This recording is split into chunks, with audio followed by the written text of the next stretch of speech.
Over the past few months, I've done some Beyblade discussions on Beyblade Burst layers, specifically their gimmicks. The one issue with doing gimmicks is that we have to start in Beyblade Burst God, as that's where they actually became prevalent. So single layers and dual layers were effectively just left out. So I figured I should do videos on both of them, and we'll start off with, of course, single layers. Rather than talking about gimmicks, we talk about their simplicity, as these things are generally pretty uniform. The main things I'll be talking about are their subdued contact points, and the transparent plastic covering the colored plastic underneath, as a lot of that plastic just does not break out of the kind of shell covering the plastic underneath. This isn't the case for every bay, and it actually is a subtle change throughout the line that I think is kind of interesting. But anyways, let's just go ahead and talk about this. I guess I'll just go month by month. That way we can keep things moving and not take too much time on each bay, since these are pretty simplistic. So let's get started.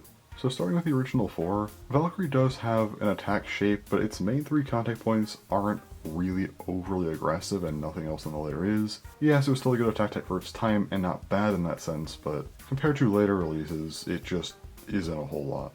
Spriggan just has classic balance syndrome, where the layer is just too generalized to do anything. It's somewhat bulky, but not really bulky enough for any defense use. It's round, but not too round, so it doesn't really get much stamina use, and while it is somewhat jagged, it's still not really jagged enough for proper attack use.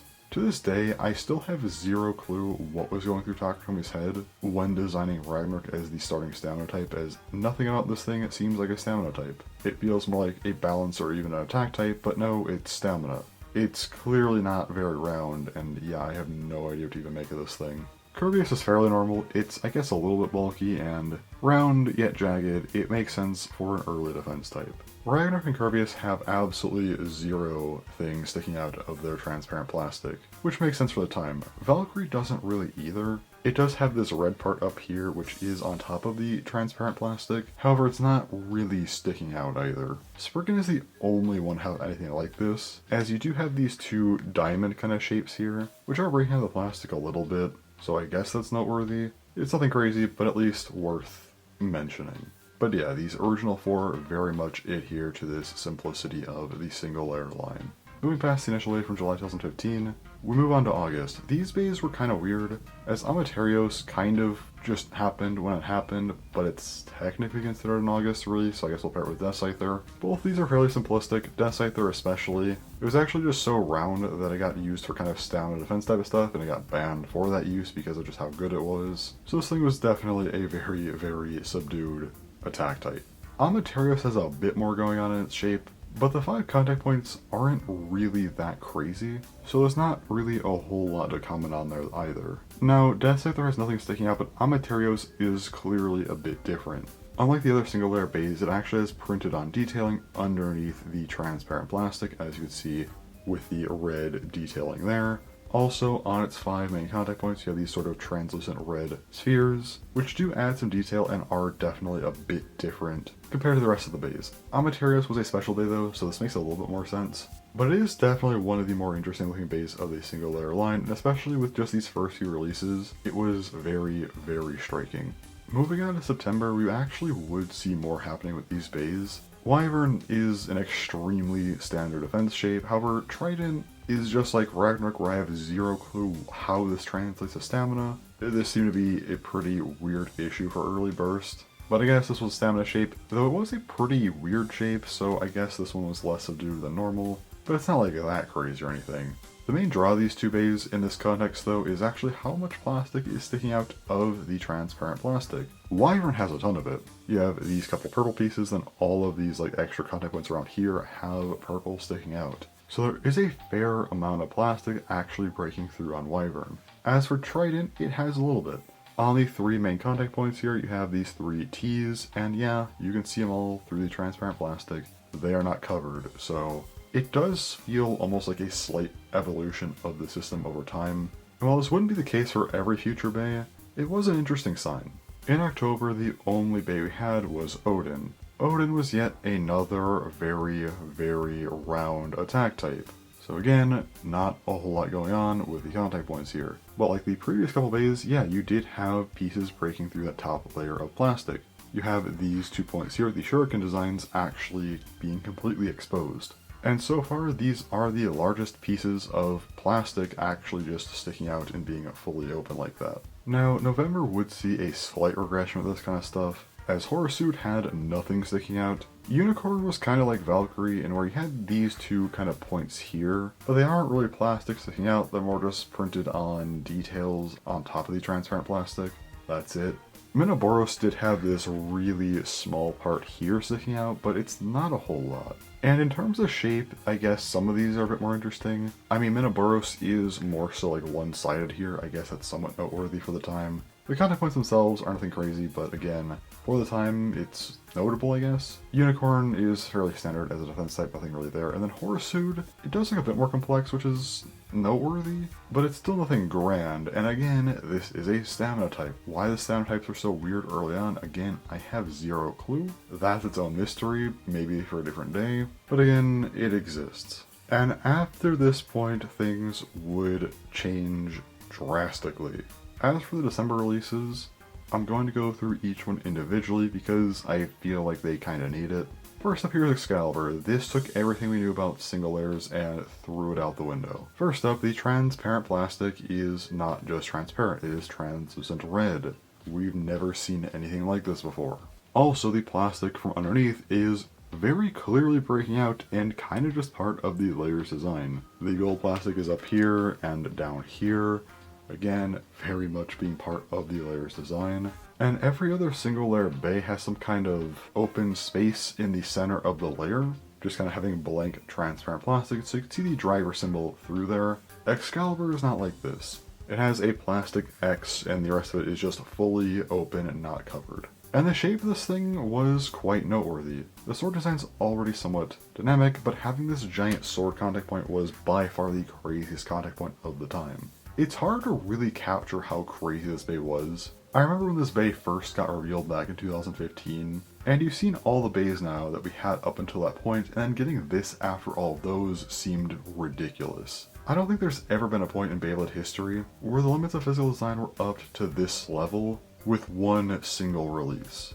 Alongside Excalibur, we also had Evil Eye. Evil Eye was a bit more standard. The shape is a somewhat normal defense shape. I guess you do have this sort of weird pattern in here, but that's nothing too crazy, just kind of cool. And then on these 3 points here, you do have some exposed colored plastic, so that's nice. Nothing too unusual for what we've seen so far, though. And then we have Chaos. Chaos was the sole single layer random layer collection prize. This thing was also quite weird, as rather than just having transparent plastic, it had translucent black plastic, though having some kind of colored translucent plastic was standard for these random layer collection prizes. Of course, this was the first one, so we didn't know that at the time. So it did become pretty striking. Also, there was some plastic sticking out from underneath. You have the white plastic here. You can see it on both ends, also on the sides here, so that is fairly notable as well. Beyond that, the shape isn't too weird or anything. It's mostly just the color scheme that makes this thing as weird as it is. However, this bay gets even stranger a few months after this.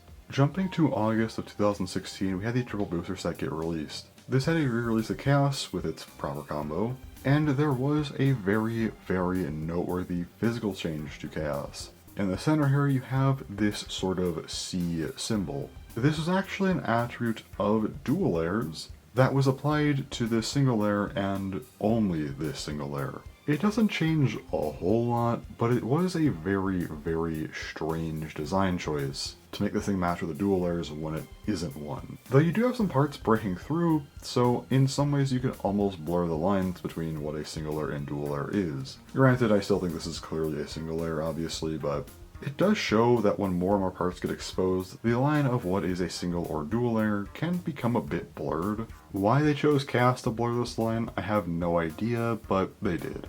Speaking of 2016 though, in January we had Neptune. This would be the final, perfectly normal single layer bay, as you had no plastic breaking through the transparent plastic. That said though, the design was somewhat intricate, as it had a wave pattern on it, making the contact points a bit more warped, which I do feel like was somewhat unique for the time.